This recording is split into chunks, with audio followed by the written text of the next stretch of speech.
Well, with new federal student loan plans now in effect, many borrowers are trying to figure out what's changed and who is impacted. So that includes new graduates, current repayers, and people who may be in different repayment programs. So it's kind of a lot going on. So to help break it all down, we are talking to financial advisor Michael Foley from Humble Wealth. Good morning, Mr. Foley. Thanks for joining us. Good morning. My pleasure. This is a little bit confusing, so maybe just break it down. There's basically now two different programs, if I'm understanding this correctly now. Yeah, for existing borrowers looking to repay their plan, they're going to be broken down into the RAP plan, RAP, and the IBR plan if they're going to be if they haven't taken out any new loans. So this July 1st has been a really big cutoff. So anybody taking out new loans, they're actually only going to have the RAP plan and just a standard repayment plan. So it's nice that they're really trying to simplify everything, but really dangerous now for people who aren't taking out any new loans, because now if they do consolidate their loans or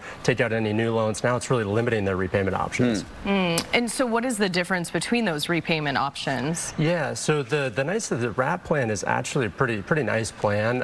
It's really going to be a blessing for a lot, because I think the nice thing is that they actually offer unpaid interest subsidy. So if their payment based off their income and their household size is $100 and they're accruing maybe $1,000 per month in interest on their loans, their balance doesn't grow. They actually subsidize that $900 if they're in the RAP plan. And so it's really nice because it allows effectively, for as long as they're making payments on their loans, their balance can only stay the same or go down. It can't go up anymore. So it prevents a lot of the runaway interest that we saw with a lot of these other repayment plans.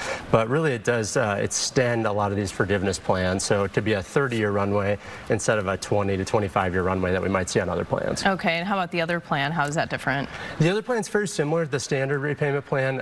It's just going to have it's combining a lot of the older plans that used to be a standard and an extended, which was a 10-year or a 25 or 30-year plan. And now the new standard tiered is really kind of a combination. So it's depending on how big your loans are, and that kind of dictates what length of time that you pay on those. Okay. Now, and correct me if I'm wrong, I read that if you didn't do anything, it would automatically go to that standard plan. Correct. So is it still too late for these folks that are, have these loans to go back to that other plan that you mentioned, the RAP plan?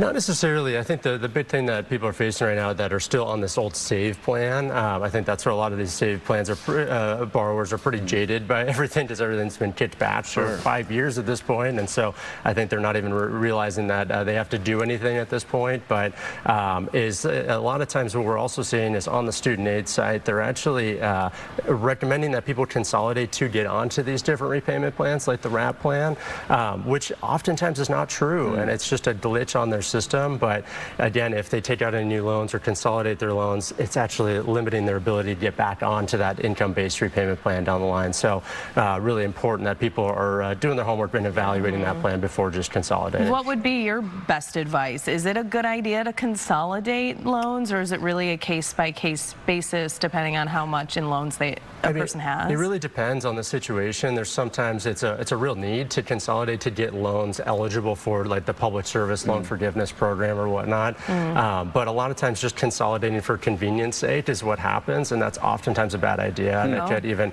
minimize different options of getting out of default or things down the line too. So it could be it's more detrimental than beneficial if it's just done for simplicity's sake. Right? Mr. Foley, if people have questions, how can they get a hold of you? Yeah, sure. Yeah, feel free to reach out to us. It's just humblewealth.com, and we specialize in healthcare workers and their families. Just with both my parents growing up in the Valley here as physicians, but anybody who has student loan questions, that's our subspecialty. So happy to make sure they're taken care of. Perfect. Okay. Well, thanks for your insight this morning. My pleasure. Yeah, Thanks for having me. It is a little confusing, isn't it? It is. Yeah, that's why you need Michael's help. I just call him up. He'll walk you through it all again. Thank you.